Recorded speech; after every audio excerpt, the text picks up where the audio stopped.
Welcome, seekers of hidden knowledge, to the mystical realm of the occult.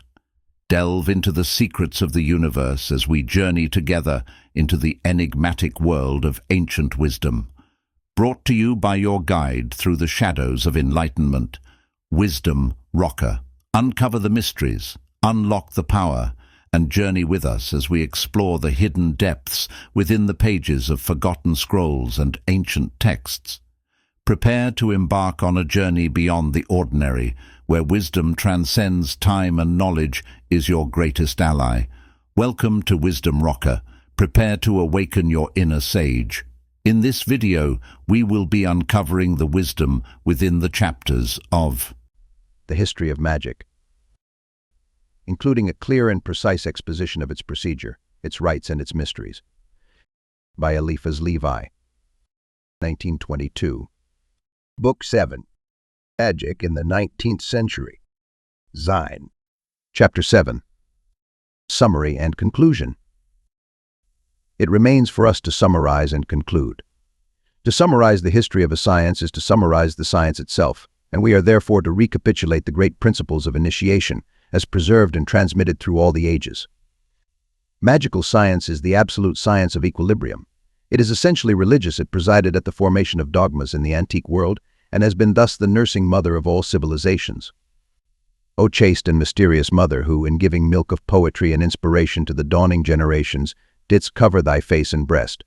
Before all things she directs us to believe in God and to adore without seeking to define him, since a God in definition is to some extent a finite God. And after deity she points to eternal mathematics and equilibrated forces as to the sovereign principles of things. It is said in the Bible that God has ordered all things according to weight, number, and measure. Omnia in ponderiti, numero et mensura disposut Deus. Weight is equilibrium, number is quantity, measure is proportion, these three, and these are the eternal or divine basis of the science of nature. Here now is the formula of equilibrium. Harmony results from the analogy of contraries. Number is the scale of analogies, the proportion of which is measure. The entire occult philosophy of the Zohar might be termed the science of equilibrium. The key of numbers is found in the Sefer Yetzirah. Their generation is analogous to the affiliation of ideas and the production of forms. On this account, the illuminated hierophants of the Kabbalah combined the hieroglyphic signs of numbers, ideas, and forms in their sacred alphabet. The combinations of this alphabet give equations of ideas and comprise by way of indication all possible combinations in natural forms. According to Genesis, God made man in his image, but as man is the living synthesis of creation, it follows that creation itself is made in the likeness of God. There are three things in the universe: the spirit, the plastic mediator, and matter. The ancients assigned to spirit, as its immediate instrument, that igneous fluid to which they gave the generic name of sulfur. To the plastic mediator, they assigned the name of mercury. Because of the symbolism represented by the caduceus to matter, they gave the name of salt. Because of the fixed salt which remains after combustion, resisting the further action of fire. Sulfur was compared with the father on account of the generative action of fire. Mercury with the mother, because of its power of attraction and reproduction, and salt, in fine, was the child, or that substance which is subjected to education by nature. For them also the creative substance was one, and the name which they gave it was light. Positive or igneous light was volatile sulfur. Light in the negative state, or made visible by the vibrations of fire, was the fluidic or ethereal mercury, and light neutralized, or shadow, the coagulated or fixed composite under the form of earth, was termed salt. After such manner did Hermes Trismegistus formulate his symbol, which is called the emerald tablet. That which is above is like that which is below, and that which is below is like that which is above, for the operations of the wonders of the one thing. This means that the universal movement is produced by the analogies of fixed and volatile, the volatile tending to be fixed and the fixed to become volatile, thus producing a continual exchange between the modes of the one substance, and, from the fact of the exchange, the combinations of universal form and everlasting renewal.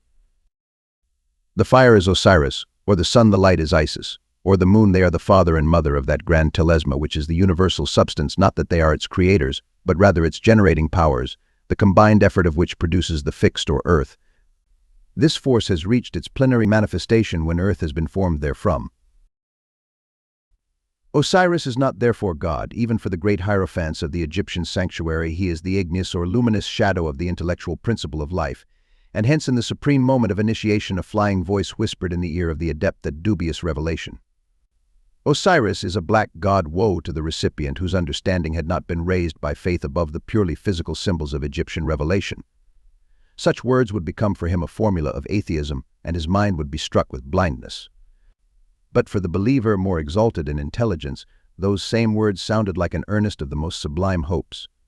It was as if the initiator said to him, "My child, you mistake a lamp for the sun, but that lamp is only a star of night. Still, the true sun exists. Leave therefore the night and seek the day." That which the ancients understood by the four elements in no wise signified simple bodies, but rather the four elementary manifestations of the one substance. These modes were represented by the Sphinx, its wings corresponding to air, the woman's breasts to water, the body of the bull to earth, and the lion's claws to fire. The one substance, thrice threefold in essential mode and tetradic in the form of manifestation, such is the secret of the three pyramids, triangular in respect of their elevation, square at the base and guarded by the Sphinx. In raising these monuments, Egypt attempted to erect the Herculean pillars of universal science. Sands have accumulated, centuries have passed, but the pyramids in their eternal greatness still propound to the nations that enigma of which the solution is lost. As to the Sphinx, it seems to have sunk in the dust of ages. The great empires of Daniel have reigned by turn upon the earth and have gone down into the tomb, overwhelmed by their own weight. Conquests on the field of battle, monuments of labor, results of human passions, all are engulfed with the symbolic body of the Sphinx. Now only the human head rises over the desert sands, as if looking for the universal empire of thought. Divine or die, such was the terrible dilemma proposed by the Sphinx to the candidates for Theban royalty. The reason is that the secrets of science are actually those of life. The alternatives are to reign or to serve, to be or not to be. The natural forces will break us if we do not put them to use for the conquest of the world. There is no mean between the height of kinghood and the abyss of the victim state, unless we are content to be counted among those who are nothing because they ask not why or what they are.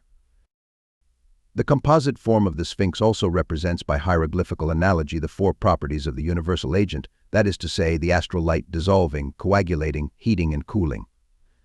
These four properties, directed by the will of man, can modify all phases of nature, producing life or death, health or disease, love or hatred, wealth even or poverty, in accordance with the given impulsion. They can place all the reflections of the light at the service of imagination. They are the paradoxical solution of the wildest questions which can be set for transcendental magic. Specimens of these paradoxical questions shall here follow, together with the answers thereto. 1. Is it possible to escape death? 2. Is there such a thing as the philosophical stone, and what must be done to find it? 3. Is it possible to be served by spirits? 4. What is meant by the key, ring, and seal of Solomon? 5. Is it possible to predict the future by reliable calculations?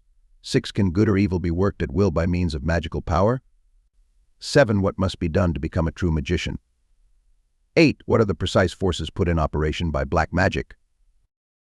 We term these questions paradoxical because they are outside all that is understood as science, while at the same time they seem negative by faith.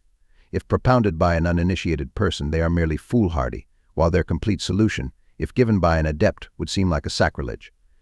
God and nature alike have closed the sanctuary of transcendent science, and this in such a manner that, beyond a certain limit, he who knows would speak to no purpose, because he would not be understood. The revelation of the great magical secret is therefore happily impossible. The replies which we are about to give will be the last possible expression of the word in magic, and they will be put in all clearness, but we do not guarantee to make them comprehensible to our readers. In respect of the first and second, it is possible to escape death after two manners: in time and in eternity. We escape it in time by the cure of diseases, and by avoiding the infirmities of old age we escape it in respect of eternity by perpetuating in memory personal identity amidst the transformations of existence. Let it be certified. 1. That the life resulting from motion can only be maintained by the succession and the perfecting of forms. 2. That the science of perpetual motion is the science of life. 3. That the purpose of this science is the correct apprehension of equilibrated influences. 4. That all renewal operates by destruction, each generation therefore involving a death, and each death a generation. Let us now further certify with the ancient sages that the universal principle of life is a substantial movement or a substance which is eternally and essentially moved and mover, invisible and impalpable, in a volatile state and manifesting materially when it becomes fixed by the phenomena of polarization.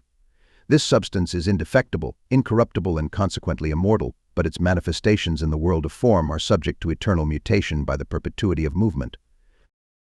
Thus all dies because all lives, and if it were possible to make any form eternal, then motion would be arrested, and the only real death would be thus created. To imprison a soul forever in a mummified human body, such would be the terrible solution of that magical paradox concerning pretended immortality in the same body and on the same earth. All is regenerated by the universal dissolvent of the first substance.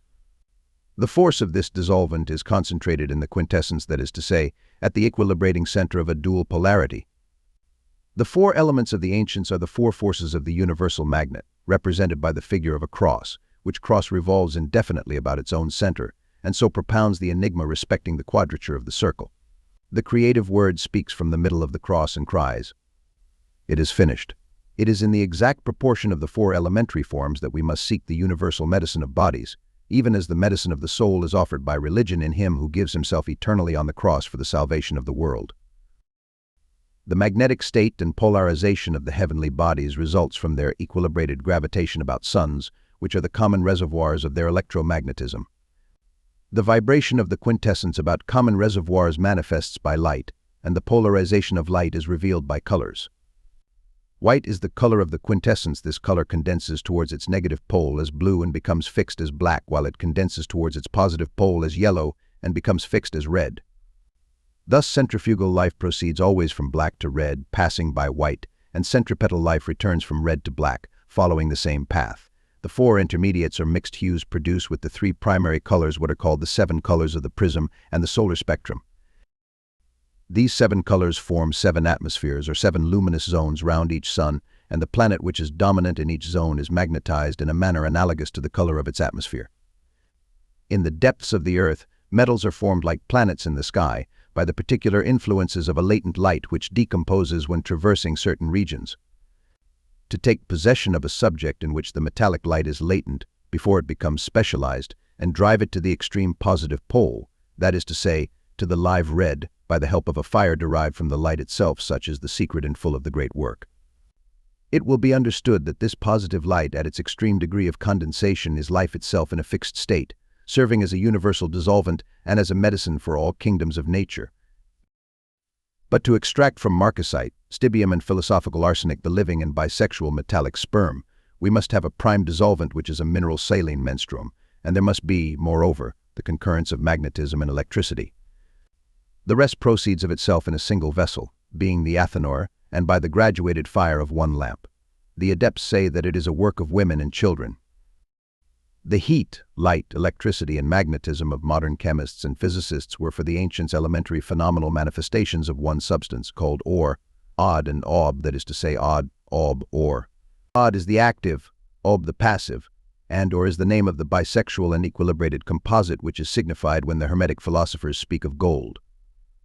Vulgar gold is metallized ore, and philosophical gold is the same ore in the state of a soluble gem. Theoretically, according to the transcendental science of antiquity, the philosophical stone which heals all diseases and accomplishes the transmutation of metals exists therefore incontestably. Does it, however, or can it, exist in fact? If we answer this in the affirmative, no one will believe, and the simple statement shall stand as a paradoxical solution of the paradoxes expressed by the 2 first questions, without dealing with the problem as to what must be done in order to find the philosophical stone. Monsieur de la Police would reply in our place that in order to find one must of necessity seek, unless indeed discovery is a matter of chance. Enough has been said to direct and facilitate research. The 3rd and 4th questions concern the ministry of spirits and the key, seal, and ring of Solomon. When the Savior of the world, at his temptation in the desert, overcame the 3 lusts which keep the soul in bondage, that is to say, the lust of the appetites, lust of ambition, and lust of greed, it is written that the angels came down to serve him. The explanation is that spirits are subject to the sovereign spirit, and he is the sovereign spirit who binds the rebellious turbulence and unlawful propensities of the flesh. It should be noted at the same time that to reverse the natural order of communication subsisting between things which are, is opposed to the law of Providence. We do not find that the Savior of the world and his apostles evoked the souls of the dead. The immortality of the soul, being one of the most consoling dogmas of religion, is reserved for the aspirations of faith and will never be proved by facts accessible to the criticism of science. Loss of reason, or its distraction at the very least, is hence and will be always the penalty of those who dare to pry into the other life with the eyes of this world only. Hence also magical traditions always represent the spirits of the dead as responding to evocations with sad and angry countenances. They complain of being troubled in their repose, and they proffer only reproaches and menaces. The keys of Solomon are religious and rational forces expressed by signs, and their use is not so much in the evocation of spirits as to shield us from aberration in experiences relative to the occult sciences. The seal is the synthesis of the keys, and the ring indicates its use. The ring of Solomon is at once round and square, and it represents the mystery of the quadrature of the circle. It is composed of 7 squares so arranged that they form a circle. Their bezels are round and square, one being of gold and the other of silver. The ring should be a filigree of the 7 metals. In the silver setting a white stone is placed, and in the gold one there is a red stone. The white stone bears the sign of the macrocosm, while the microcosm is on the red stone. When the ring is worn upon the finger, one of the stones should be turned inward and the other outward, accordingly as it is desired to command spirits of light or darkness. The plenary powers of this ring can be accounted for in a few words. The will is omnipotent when armed with the living forces of nature. Thought is idle and dead until it manifests by word or sign. It can therefore neither spur nor direct will. The sign, being the indispensable form of thought, is the necessary instrument of will. The more perfect the sign, the more powerfully is the thought formulated, and the will is consequently directed with more force. Blind faith moves mountains, and what therefore would be possible to faith if enlightened by complete and indubitable science?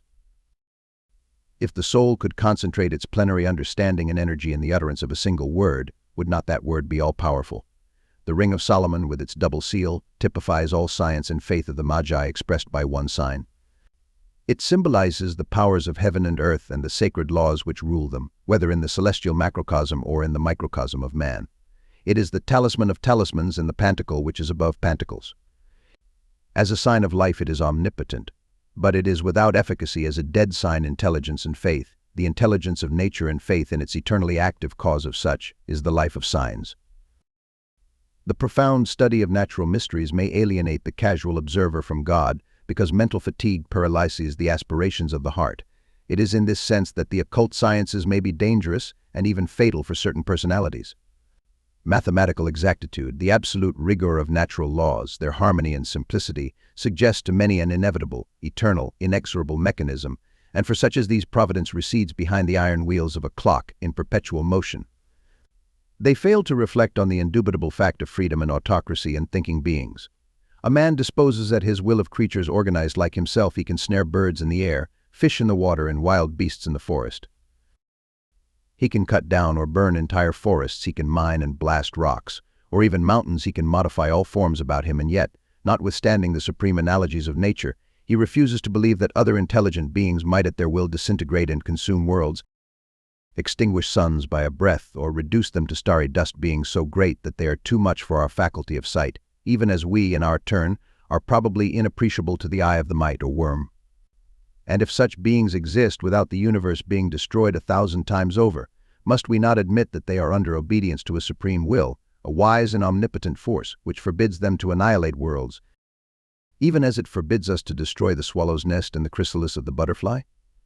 For the magus who is conscious of this power in the deep places of his nature and who discerns in universal law the instruments of eternal justice, the seal of Solomon, his keys and his ring are tokens of supreme royalty. The next questions concern the prediction of things to come by means of reliable calculations and the working of good or evil by magical influence. The answers are in this wise. 2 chess players of equal skill being seated at a table and having opened the game, which of them will win? Assuredly the more watchful of the 2. If I knew the preoccupations of both, I could foresee certainly the result of their match. To foresee is to win at chess, and it is the same in the game of life. In life nothing comes by chance. Chance is the unforeseen. But that which the ignorant fail to perceive in advance has been accounted for already by the sage. All events, like all forms, result either from a conflict or from a balancing of forces, which forces can be represented by numbers. The future may thus be determined in advance by calculation. Every extreme action is counterpoised by an equivalent reaction. So laughter presages tears, and for this reason our Savior said, "Blessed are those who mourn," he said also, and again for the same reason. "He that exalteth himself shall be abased, and he that humbleth himself shall be exalted." Today Nebuchadnezzar is a god, tomorrow he will be changed into a beast. Today Alexander makes his triumphal entry into Babylon and has incense offered to him on all the altars, but tomorrow he will die in a state of degraded drunkenness. The future is in the past, and the past is also in the future. When genius foresees, it remembers. Effects are linked together so inevitably and so exactly to their causes, and become on their own part the causes for further effects in such conformity with the first as regards their manner of production, that a single fact may reveal to a seer an entire succession of mysteries. The coming of Christ makes that of Antichrist a certainty, but the advent of Antichrist will precede the triumph of the Holy Spirit. The money-seeking epoch in which we now live is the precursor of more lavish charities and of greater good works than the world has yet known. But it must be understood that the will of man modifies blind causes, and that a single impetus started by him may change the equilibrium of an entire world. If such is man's power in the world under his dominion, what must be that of the intelligences which rule the suns? The least of the egregores with a breath, and by dilating suddenly the latent caloric of our earth, might shatter and reduce it into a cloud of dust. Man also can dissipate by a breath all the happiness of one of his kind. Human beings are magnetized like worlds, like suns.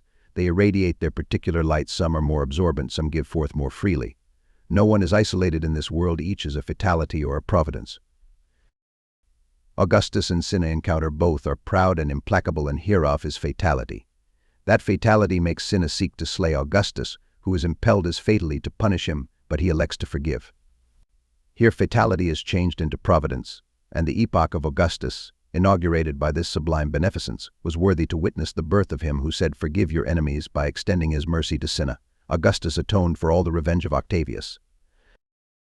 So long as man is subject to the dictates of fatality, he is profane, that is to say, a man who must be excluded from the sanctuary of knowledge, because in his hands knowledge would become a terrible instrument of destruction. On the contrary, the man who is free, who governs by understanding the blind instincts of life, is essentially a preserver and repairer, for nature is the domain of his power and the temple of his immortality. When the uninitiated seeks to do good, the result is evil. On the other hand, the true initiate can never will to do evil. If he strikes, it is to chastise and to cure. The breath of the uninitiated is deadly, that of the initiate is life-giving. He who is profane suffers that others may suffer also, but the initiate endures in order that others may be spared. He who is profane steeps his arrows in his own blood and poisons them. He who is initiated cures the most cruel wounds by a single drop of his blood. The last questions are what must be done to become a true magician, and in what precisely do the powers of black magic consist. Now, he who disposes of the secret forces of nature and yet does not risk being crushed by them, he is a true magician. He is known by his works and by his end, which is always a great sacrifice. Zoroaster created the primitive doctrines and civilizations of the East, after which he vanished in a tempest like Oedipus. Orpheus gave poetry to Greece, and with that poetry the beauty of all high things. He then perished in an orgy in which he refused to join. All his virtues notwithstanding, Julian was only an initiate of black magic. His death was that of a victim, and not of a martyr. It was an annihilation and a defeat. He failed to understand his epoch. Though acquainted with the doctrine of transcendental magic, he misapplied the ritual. Apollonius of Tyana and Synesius were simply wonderful philosophers. They cultivated the true science but did nothing for posterity.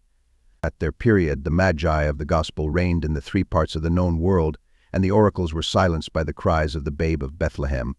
The King of Kings, the magus of all magi, had come into the world, and the ritual worships, the laws, the empires, all were changed. There is a void in the world of marvels between Jesus Christ and Napoleon. That incarnate word of battle, that armed Messiah who was the bearer of the last name, came blindly and unconsciously to complete the Christian message. This revelation had so far taught us how to die, but the Napoleonic civilization has shewn us how to conquer. The two messages, sacrifice and victory, how to suffer, to die, to strive, and to overcome, contrary as they are in appearance, comprise in their union the great secret of honor. Cross of the Savior and cross of valor, you are incomplete when apart from one another, for he only knows how to conquer who has learned self-devotion, even to death, and how can this be attained except by belief in eternal life? Though he died in appearance, Napoleon is destined to return in the person of one who will realize his spirit. Solomon and Charlemagne will return also in the person of a single monarch, and then St. John the Evangelist, who according to tradition shall be reborn at the end of time, will appear as sovereign pontiff, the apostle of understanding and of love. The combination of these two rulers, announced by all the prophets, will bring about the wonder of the world's regeneration. The science of the true magician will be then at its zenith, for so far our workers of miracles have been for the most part sorcerers and bondsmen, that is to say, the blind instruments of chance. Now the masters whom Fatality casts upon the world are soon overthrown thereby, and those who conquer in the name of their passions shall fall the prey of those passions. When Prometheus in his jealousy of Jupiter stole the thunderbolts of the god, he sought to create an immortal eagle, but what he made and immortalized was a vulture. We hear in another fable of that impious king Ixion, who would have ravished the queen of heaven, but that which he received in his arms was a faithless cloud, and he was bound by fiery serpents to the inexorable wheel of destiny. These profound allegories are a warning to false adepts, profaners of magic science and partisans of black magic. The power of black magic is a contagion of vertigo and an epidemic of unreason. The fatality of passion is like a fiery serpent which twists and writhes about the world, devouring the souls therein. But intelligence, peaceable, smiling and full of love, represented by the Mother of God, sets her foot upon its head. Fatality consumes itself, and is that old serpent of Kronos eternally devouring its tail. Rather, there are two hostile serpents striving one with another, until such time as harmony intervenes to enchant them and make them interlace peaceably around the caduceus of Hermes. Conclusion. The most intemperate and absurd of all faiths is to believe that there is no universal and absolute intelligent principle. It is a faith, since it involves the negation of the indefinite and indefinable. It is intemperate, for it is isolating and desolating. It is absurd, because it supposes complete nothing in place of most complete perfection. In nature, all is preserved by equilibrium and renewed by activity. Equilibrium in order and activity signifies progress. The science of equilibrium and movement is the absolute science of nature. Man by its aid can produce and direct natural phenomena as he rises ever towards intelligence that is higher and more perfect than his own. Moral equilibrium is the concurrence of science and faith, distinct in their forces, but joined in their action to endow the spirit and heart of man with that rule which is reason. The science which denies faith is not less unreasonable than the faith which denies science. The object of faith cannot be defined and still less denied by science. Science, on the contrary, is itself called to substantiate the rational basis of the hypotheses of faith. An isolated belief does not constitute faith, because it lacks authority and hence moral guarantee. It tends to fanaticism and superstition. Faith is the confidence which is imparted by religion, that is to say, by the communion of belief. True religion is constituted by universal suffrage. It is therefore ever and essentially Catholic, that is to say, universal. It is an ideal dictatorship proclaimed generally in the revolutionary domain of the unknown. When the law of equilibrium is understood more adequately, it will put an end to all the wars and revolutions of the old world. There has been conflict between powers as between moral forces. The papacy is blamed because it clings to temporal power, but what is forgotten is the Protestant tendency towards usurpation of spiritual power. So long as the royalties put forward a pretension to be popes, so long will the popes be driven, by the same law of equilibrium, to the pretension of being kings. The whole world continues to dream of unity in political power, but it does not understand the power resident in equilibrated dualism. Confronted by the royal usurpers of spiritual power, if the Pope were king no longer, he would be no longer anything. In the temporal order he is subject, like others, to the prejudgments of his time. He dare not therefore abdicate his temporal power, if such abdication would be a scandal for a considerable part of the world. When the sovereign opinion of the universe shall have proclaimed publicly that a temporal prince cannot be pope, when the Tsar of all the Russias and the King of Great Britain shall have renounced their derisive priesthood, the Pope will know that which remains to be done on his own part. Till then he must struggle, and if needs be must die, to maintain the integrity of St. Peter's patrimony. The science of moral equilibrium will put an end to religious disputes and philosophical blasphemies. Men of understanding will be also men of religion when it comes to be recognized that religion does not impeach the freedom of conscience, and when those who are truly religious shall respect that science which recognizes on its own part the existence and necessity of an universal religion. Such science will flood the philosophy of history with new light, and will furnish a synthetic plan of all the natural sciences.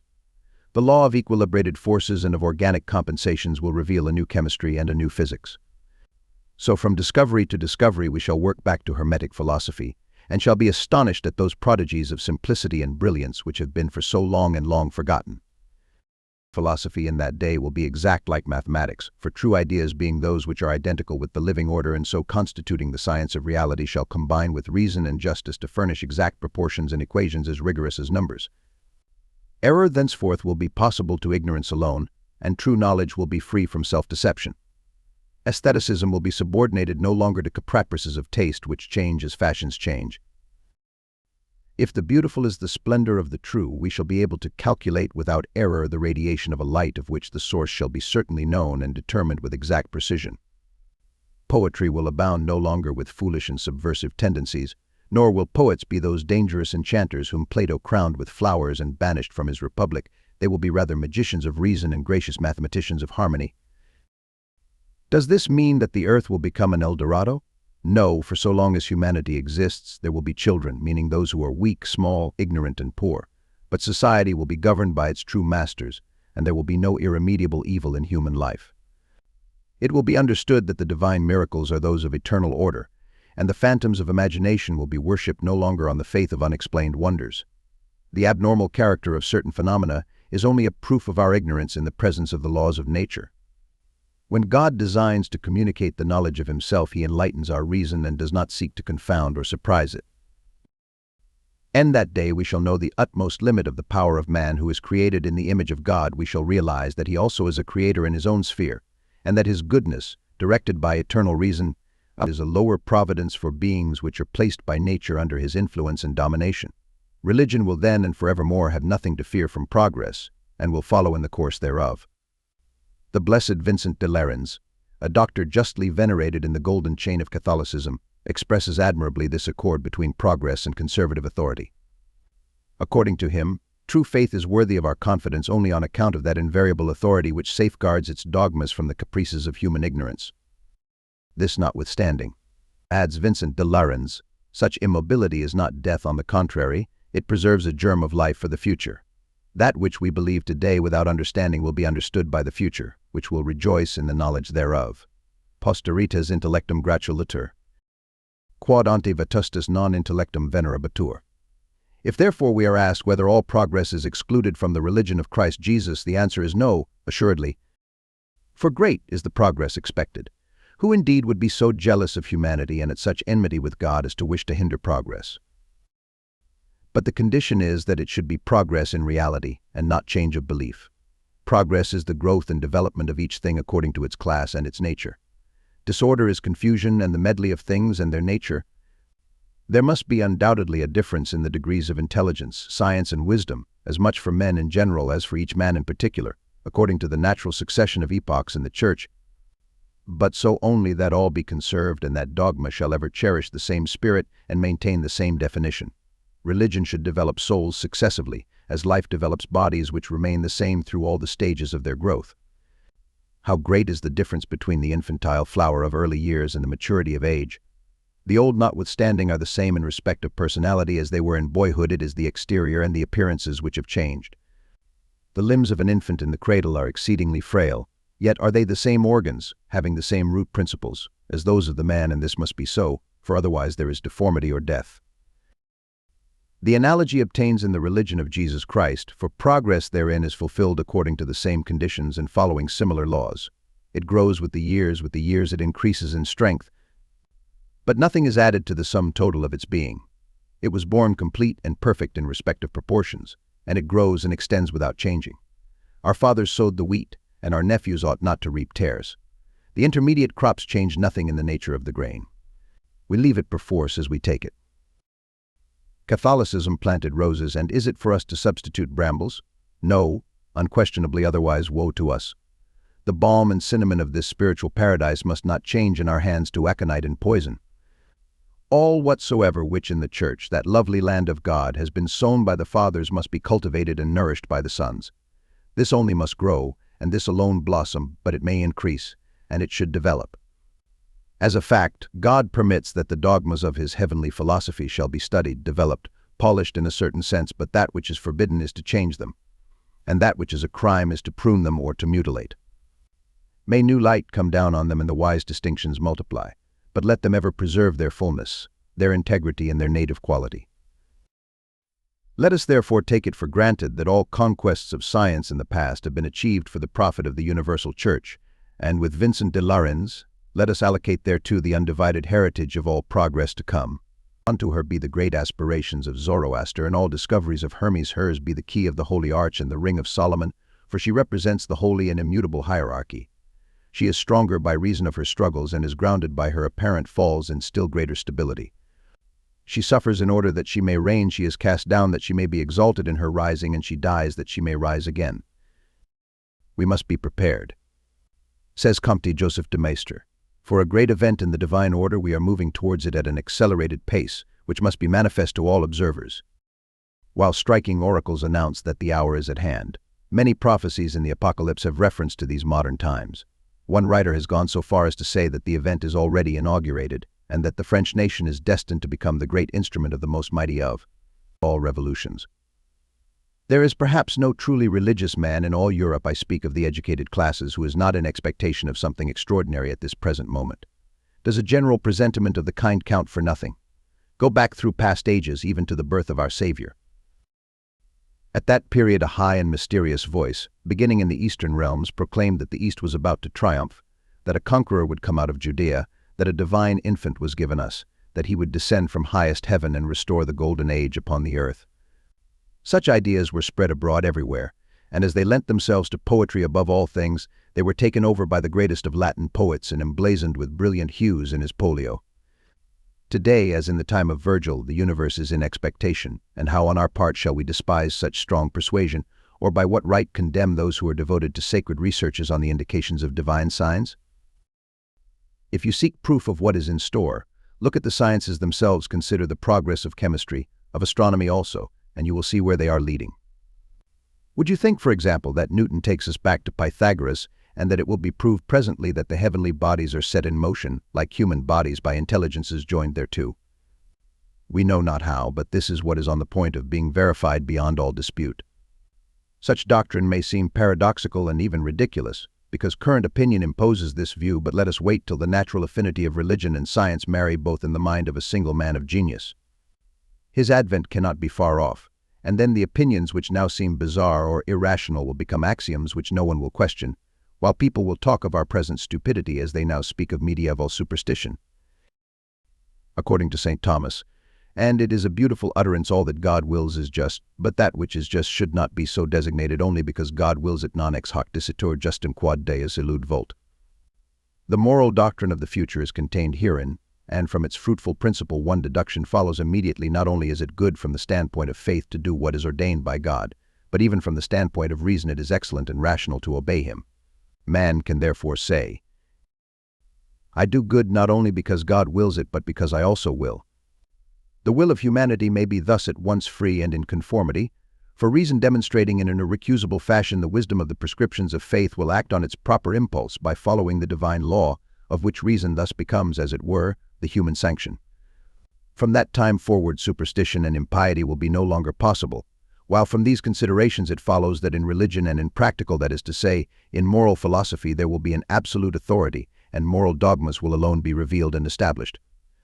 Till then we shall have the pain and consternation of seeing daily the most simple and universal questions of right and duty challenged, while if blasphemies are reduced to silence, it is one thing to impose such silence, but another to persuade and convert. So long as transcendent magic was profaned by the wickedness of men, the Church of necessity prescribed it. False Gnostics have discredited that name of Gnosticism which was once so pure. Sorcerers have outraged the children of the Magi, but religion, that friend of tradition and guardian of the treasures of antiquity, can no longer reject a doctrine anterior to the Bible and in perfect accord with traditional respect for the past, as well as with our most vital hopes for progress in the future. The common people are initiated by toil and by faith into the right of property and knowledge. There will be always such a people, as there will be children always, but when the aristocracy, endowed with wisdom, shall become a mother to the people, the path of personal, successive, gradual emancipation will be open to all, and he that is called will thereby be enabled through his own efforts to attain the rank of the elect. This is that mystery of the future which antique initiation concealed in its dark recesses. The miracles of nature made subject to the will of man are reserved for the elect to come. The crook of the priesthood shall become the rod of miracles. It was so in the time of Moses, and of Hermes it will be so again. The scepter of the Magus will be that of the world's king or emperor, and that person will by right be first among men, who shall have shewn himself greatest of all in knowledge and in virtue. Magic, at that time, will be no longer an occult science except for the ignorant. It will be one that is incontestable for all. Then shall universal revelation resolder one to another all links of its golden chain. The human epic will close, and even the efforts of Titans will have served only to restore the altar of the true God. All forms which have clothed the divine thought successively will be reborn immortal and perfect. All those features sketched by the successive art of nations will be united to form the perfect image of God. Having been purified and brought out of chaos, dogma will give birth naturally to an infallible ethic, and the social order will be constituted on this basis. Systems which are now in warfare are dreams of the twilight, let them pass. The sun shines and the earth follows its course. Distracted is he who doubts that the day is coming. Distracted also are those who say that Catholicism is only a dead trunk, and that we must put the axe there too. They do not see that beneath its dry bark the living tree is renewed unceasingly. Truth has no past and no future, it is eternal. It is not that which ends, it is our dream only. Hammer and hatchet, which destroy in the sight of man, are in God's hand as the knife of a pruner, and the dead branches being superstitions and heresies in religion, science and politics can alone be lopped from the tree of everlasting convictions and beliefs. It has been the purpose of this history of magic to demonstrate that, at the beginning, the symbols of religion were those also of science, which was then in concealment. May religion and science, reunited in the future, give help and shew love to one another, like two sisters, for theirs has been one cradle. Chapter footnotes. 1. To suggest that the Zohar exists to propound and interpret a thesis of equilibrium is like saying that the vast text is written about the legend of the Edomite kings, or that it is a violent attack on Christianity, because there is a reference to each of these subjects. The symbolism of the balance is practically confined to a single tract embedded in the Zohar. God stretched forth his right hand and created the world above, and he stretched forth his left hand and created the world below. God created the world below on the model of the world above, for the image is found beneath of all that abides on high. Zohar, Part 2, Folio 20a. 2. Joseph de Maistre Suarez de St. Petersburg, 1821, page 308. 3. For the sake of completeness, I have included this preface, though from some points of view it might have been reasonably omitted altogether. Here ends the history of magic. Appendix. Author's preface prefixed to the first edition. For the sake of completeness, I have included this preface, though from some points of view it might have been reasonably omitted altogether. The works of Eliphas Levi on the science of the ancient Magi are intended to form a complete course, divided into 3 parts. The first part contains the doctrine and ritual of transcendental magic, the second is the history of magic, and the third will be published later under the title of The Key to the Great Mysteries. Taken separately, each of these parts gives a complete instruction and seems to contain the whole science, but in order to a full understanding of one, it is indispensable to study the 2 others carefully. The triadic division of our undertaking has been imposed by the science itself, because our discovery of its great mysteries rests entirely upon the significance which the old hierophants attached to numbers. 3 was for them the generating number, and in the exposition of every doctrine they had regard A. the theory on which it was based, B. its realization, and C. its application to all possible uses. Whether philosophical or religious, thus were dogmas formed, and thus the dogmatic synthesis of that Christianity which was heir of the Magi imposes on our faith the recognition of 3 persons in one God and 3 mysteries in universal religion. We have followed in the arrangement of the 2 works already published, and shall follow in the 3rd work, the plan indicated by the Kabbalah, that is to say, by the purest tradition of occultism. Our doctrine and ritual are each divided into 22 chapters distinguished by the 22 letters of the Hebrew alphabet. We have set at the head of each chapter the letter thereto belonging and the Latin words which, according to the best writers, represent its hieroglyphical meaning. For example, at the head of the first chapter will be found 1. Aleph. A. The recipient, Disciplina. Ensoph, Kether. The explanation is that the letter Aleph, equivalent to A in Latin, and having the number 1 as its numerical value, signifies the recipient, the man who is called to initiation, the qualified personality, corresponding to the bachelor of the tarot.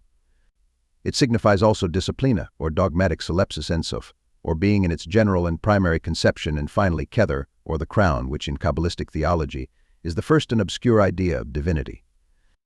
The chapter in question is the development of the title, and the title contains hieroglyphically the whole chapter. The history of magic, which follows, narrates and explains, according to the general theory of the science furnished in the doctrine and ritual, the realization of that science through the ages.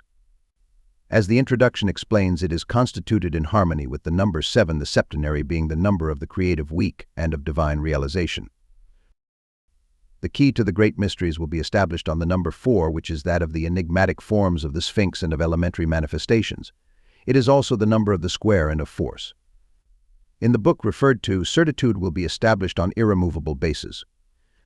The enigma of the Sphinx will have its complete solution, and our readers will be provided with that key of things kept secret from the foundation of the world which the learned Postel only dared to depict enigmatically in one of his most obscure books, giving no satisfactory explanation. The history of magic explains the affirmations found in the doctrine and ritual. The key of the great mysteries will complete and explain the history of magic.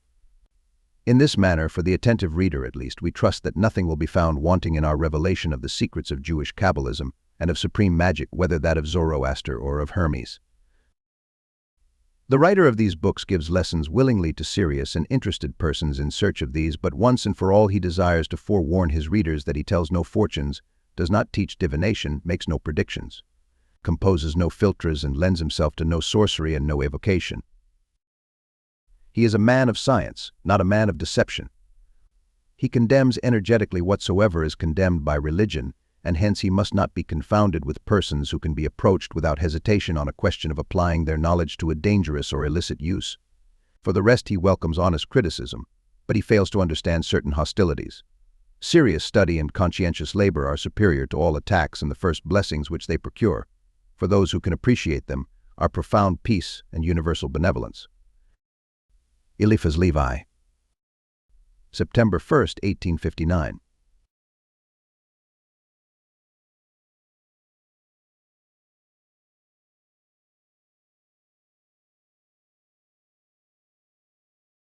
Thanks for watching the Wisdom Rocker. Don't forget to like, comment, and share.